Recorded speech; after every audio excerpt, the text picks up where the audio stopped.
21 मार्च 2017 Indian stock market के इतिहास का एक ऐसा दिन जिसे रिटेल इन्वेस्टर्स कभी नहीं भूल सकते। एक कंपनी अपना आईपीओ लेकर आती है और लिस्ट होते ही इन्वेस्टर्स का पैसा डबल कर देती है। ये कंपनी थी एवेन्यू सुपरमार्ट, जिसे हम और आप डी मार्ट के नाम से जानते हैं। बिना किसी शोर शराबे के, बिना किसी हेवी मार्केटिंग के, इंडिया के वॉरेन बफेट कहे जाने वाले राधा कृष्णन दामानी ने एक ऐसा रिटेल एम्पायर खड़ा कर दिया था जिसने फ्यूचर ग्रुप के बिग बाजार और रिलायंस रिटेल तक की नींदें उड़ा दी थी। लेकिन आज सीन पूरी तरह से बदल चुका है। तो डी मार्ट अपने एवरीडे लो प्राइस मॉडल के दम पर इंडिया के मिडिल क्लास का फेवरेट वीकेंड डेस्टिनेशन बन गया था, आज वो अपने सबसे बड़े संकट से गुजर रहा है। Q1 फिजिकल ईयर 2027 यानी कि जून 2026 क्वार्टर के रिजल्ट आने के बाद डी मार्ट के शेयर्स अचानक से 4 से 5% तक गिर गए। मार्केट को रेवेन्यू बढ़ने से खुशी नहीं मिली, बल्कि इस बात का डर था कि मेट्रोज में पुराने डी मार्ट स्टोर्स की ग्रोथ बिल्कुल फ्लैट हो चुकी है। आखिर ऐसा क्या हुआ, ऐसा क्या बदला कि इंडिया का रिटेल किंग आज डिफेंस मोड में आ गया है? जवाब है quick commerce. 10 minute delivery app जैसे ब्लिंकिट, जेप्टो और स्विगी, इंस्टामार्ट ने न सिर्फ कंज्यूमर बिहेवियर बदल दिया है, बल्कि डी मार्ट के सबसे प्रॉफिटेबल अर्बन मार्केट में बुरी तरह से डेंट मारा है। आज की इस मेगा केस स्टडी में हम डी मार्ट की पूरी जर्नी को डिकोड करेंगे। कैसे एक स्टॉक मार्केट इन्वेस्टर ने इंडिया का सबसे सक्सेसफुल ऑनलाइन रिटेल मॉडल बनाया, कैसे उनका बिजनेस मॉडल काम करता है, और क्या सच में क्विक कॉमर्स डी मार्ट को खत्म कर देगा या मैनेजमेंट के पास अभी भी कोई मास्टर प्लान बचा है। डी मार्ट की सक्सेस स्टोरी समझने के लिए आपको इसके फाउंडर राधा कृष्णन दामानी की साइकोलॉजी समझनी होगी। आर.के. दामानी एक वैल्यू इन्वेस्टर थे। वो कंपनी की बैलेंस शीट और उनके कैश फ्लो को पढ़ने में मास्टर थे। जब 1990s में उन्होंने रिटेल बिजनेस में आने का सोचा तो उन्होंने अपना सीधा पैसा नहीं लगाया। उन्होंने पहले अपना बाजार फ्रेंचाइजी खोला नवी मुंबई में, सिर्फ ये सीखने के लिए कि रिटेल बिजनेस चलता कैसे है। 2002 में जब किशोर बियानी का बिग बाजार अग्रेसिवली एक्सपेंड कर रहा था, तब आर.के. दामानी ने मुंबई के पोवई में डी मार्ट का पहला स्टोर खोला। बियानी और दामानी दोनों के अप्रोच में जमीन आसमान का फर्क था। बियानी डेब्ट लेकर तेजी से इंडिया भर में स्टोर खोल रहे थे। दामानी जी को कोई जल्दी नहीं थी।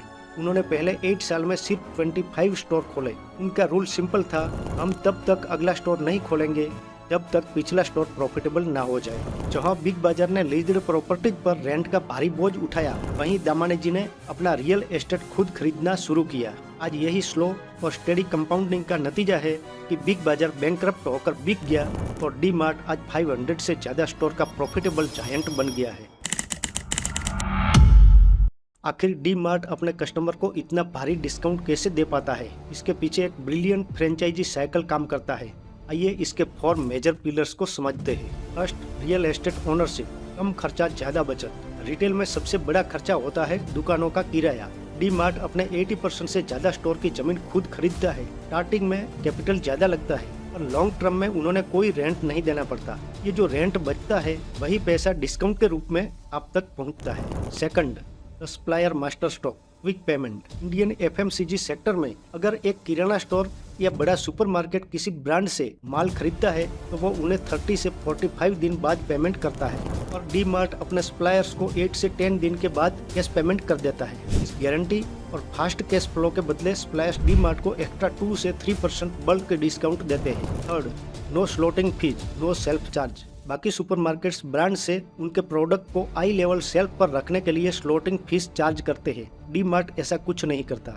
वो कहता है आप हमें सिर्फ प्रोडक्ट सस्ता दो, डिस्प्ले हम खुद देख लेंगे। Fourth, cluster based expansion. D mart एक ही स्टेट में लगातार स्टोर खोलता है जब तक वहां सप्लाई चेन ऑप्टिमाइज ना हो जाए। जैसे गुजरात या महाराष्ट्र में अगर एक डिस्ट्रीब्यूशन सेंटर है तो उसके 100 किलोमीटर के रेडियस में कई स्टोर्स खोलेंगे। इससे उनकी लॉजिस्टिक कॉस्ट ड्रास्टिकली कम हो जाती है। उनका इन्वेंट्री टर्नओवर रेशियो काफी हाई होता है। पर एक ट्विस्ट है, डी मार्ट का 57% रेवेन्यू ग्रोसरी और एफएमसीजी से आता है, जिसमें मार्जिन बहुत कम होता है। उनका असली प्रॉफिट बनता है जनरल मर्चेंडाइज और अपैरल्स, कपड़े, बर्तन और खिलौने से। तो रेवेन्यू का भले ही 20% हो पर मार्जिन सबसे हाई होते हैं, और आगे चलकर यही इनकी सबसे बड़ी कमजोरी बनने वाली थी। साल 2021-22 के आसपास इंडिया में क्विक कॉमर्स ने एंट्री मारी। शुरू में डी मार्ट मैनेजमेंट ने इसको सीरियसली नहीं लिया। उन्हें लगा कि लोग धनिया पुदीना जल्दी मंगवाने के लिए जेप्टो या ब्लिंकिट यूज करेंगे और महीने भर का बल्क राशन लाने के लिए डी मार्ट ही आएंगे। लेकिन वक्त और इंडियन कंज्यूमर दोनों बदल गए। पोस्ट कोविड मेट्रो सिटीज में लोगों के पास डिस्पोजेबल इनकम बढ़ी थी और टाइम की कमी हो गई है। कोई भी वीकेंड पर ट्रैफिक में फंसकर 2 घंटे डी मार्ट की लाइन में खड़ा रहना नहीं चाहता, सिर्फ 100-200 रुपए बचाने के लिए। क्विक कॉमर्स ने कंज्यूमर साइकोलॉजी को वैल्यू सीकिंग से कन्वीनियंस सीकिंग में शिफ्ट कर दिया। आज ब्लिंकिट, जेप्टो और स्विगी, इंस्टामार्ट सिर्फ इम्पल्स बाइंग नहीं बल्कि 1000 से 2000 रुपए का मंथली राशन भी डिलीवर कर रहे हैं। इसका सीधा असर पड़ा डी मार्ट के हाई रेवेन्यू मेट्रो स्टोर पर। जो कस्टमर्स पहले महीने में 2 बार डी मार्ट जाते थे, वो अब 1 बार जाते हैं या बिल्कुल नहीं जाते। जब डी मार्ट को इस समझ आया तो उन्होंने अपने e commerce wing D mart ready launch किया। और डी मार्ट रेडी का मॉडल नेक्स्ट डे डिलीवरी या पिकअप पॉइंट का है। आज के 10 मिनट वाले जमाने में लोग अगले दिन का वेट नहीं करना चाहते और नतीजा क्या हुआ?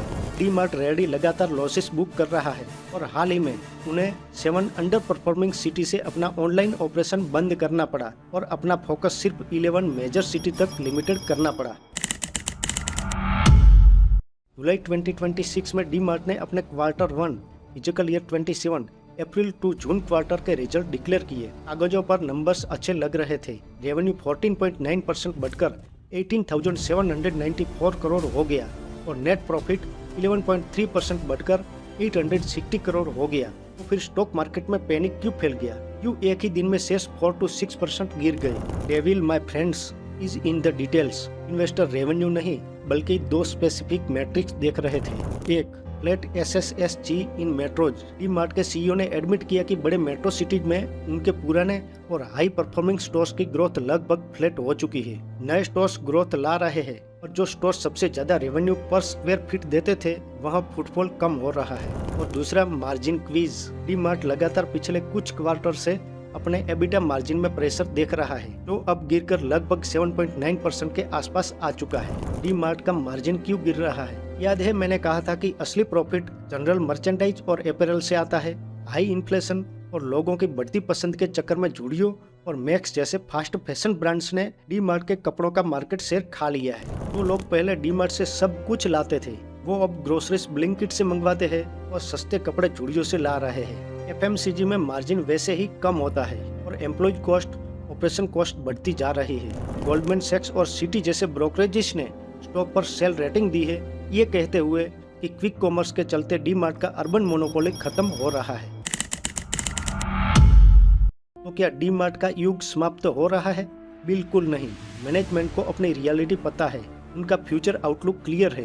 भारत ना कि सिर्फ इंडिया। आज भी डी मार्ट करीब 100 नए स्टोर्स हर साल ऐड कर रहा है और उनका पूरा फोकस टियर 2, टियर 3 और टियर 4 सिटीज पर है। क्यों? क्योंकि क्विक कॉमर्स अभी छोटे शहरों में प्रॉफिटेबल नहीं है। वहाँ के लोग आज भी कन्वीनियंस से ज्यादा वैल्यू और डिस्काउंट पर भरोसा करते हैं। छोटे शहर में डी मार्ट में घूमना आज भी एक वीकेंड फैमिली आउटिंग की तरह होता है। वहाँ डी मार्ट की ग्रोथ सॉलिड बनी हुई है। लेकिन मेट्रो सिटी में डी मार्ट को बचाने के लिए अपनी स्ट्रेटेजी बदलनी पड़ेगी। उन्हें डी मार्ट रेडी को हेवीली अपग्रेड करना पड़ेगा, सप्लाई चेन में स्पीड लानी होगी और शायद आगे चलकर अपने मैसिव फिजिकल इंफ्रास्ट्रक्चर को क्विक कॉमर्स के हब की तरह यूज करना पड़ेगा। डी मार्ट की सबसे बड़ी ताकत है उनकी डेब्ट फ्री बैलेंस शीट। वो मार्केट के किसी भी तूफान को फाइनेंशियली स्ट्रेंथ के साथ झेल सकते हैं।